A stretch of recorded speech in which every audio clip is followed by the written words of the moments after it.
திமுக தலைவர் ஸ்டாலின் அவர்கள் புரட்சி தலைவி அம்மா அவர்கள் இறந்த உடனேயே அவர் முதலமைச்சராக உட்கார்ந்து விட்டதாகவே கனவு காண துவங்கிவிட்டார்.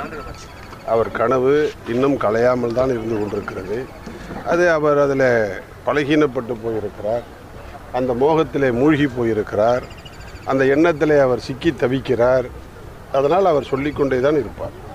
அவங்கவுங்க கட்சி ஜெயிக்கும்னு அவங்கவுங்க சொல்லலைன்னா அவங்க கட்சி நடத்த முடியாது. அதனால் யாராக இருந்தாலும் அவங்க கட்சி ஜெயிக்கும், அவங்க கட்சி ஜெயிக்கும், அவங்க கட்சி ஜெயிக்கும்னு தான் சொல்லுவாங்க.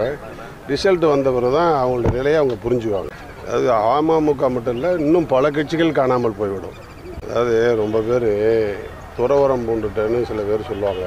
ஏன்னு கேட்டிங்கன்னா பொண்ணு கொடுக்க ஆள் இல்லை அவனுக்கு, அதனால் காய் வெட்டி கட்டி நான் துறவரம் பூண்டுட்டேம்மா சில பேர். அது மாதிரி ஆளுது பொண்ணு கொடுக்க நாதி இல்லைன்னு வேறு வழி இல்லாமல் போனாலாம் இந்த மாதிரி தான் சொல்லிகிட்டு இருப்பாங்க. பாஜக தேர்தல் காலத்தில் எதிரியை வீழ்த்த வேண்டும், நாங்கள் வெற்றி பெற வேண்டும், அதற்காக நாங்கள் வகுக்கிற வியூகம் அது. அந்த வியூகத்தில் இருக்கக்கூடிய அந்த ஃபார்முலாஸ் எல்லாம் என்னன்னு உங்களுக்கு சொல்ல முடியாது. அது தேர்தல் முடிவில் தெரியும். நீங்கள் செய்த சாதனைகள் அதிமுக, அதாவது தமிழ்நாட்டை பொறுத்தவரை நாம் ஒரு வடிநில மாநிலமாக இருக்கிறோம். கர்நாடகத்தில் மழை பெய்தாலும் நமக்கு வந்து சேருவதிலே சிக்கல் இருக்கிறது.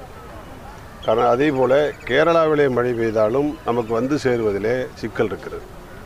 ஆந்திராவிலே மழை பெய்தாலும் இங்கே வந்து சேருவதிலே சிக்கல் இருக்கிறது. அதே போல் நம்முடைய மீனவர்கள் கிழக்கே கடலிலே தொழில் செய்ய போனால் அங்கே சிக்கல் இருக்கிறது. ஆக இந்த சிக்கலை எல்லாம் தீர்க்கிற அடிப்படை நம்முடைய உரிமைகளை, ஜீவாதார உரிமைகளை ஒன்று விடாமல், துளி கூட விட்டு கொடுக்காமல் அதை பெற்றுத்தருகிற, தமிழ்நாட்டு மக்களுடைய உணர்வுகளுக்கு மதிப்பளிக்கிற ஒரே கட்சி அனைத்து இந்திய அண்ணா திராவிட முன்னேற்ற கழகம்தான், அம்மாவுடைய அரசு தான். இதை மக்கள் எதிர்பார்க்கிறார்கள், வரவேற்பார்கள், வாக்களிப்பார்கள், வெற்றி பெறுவோம்.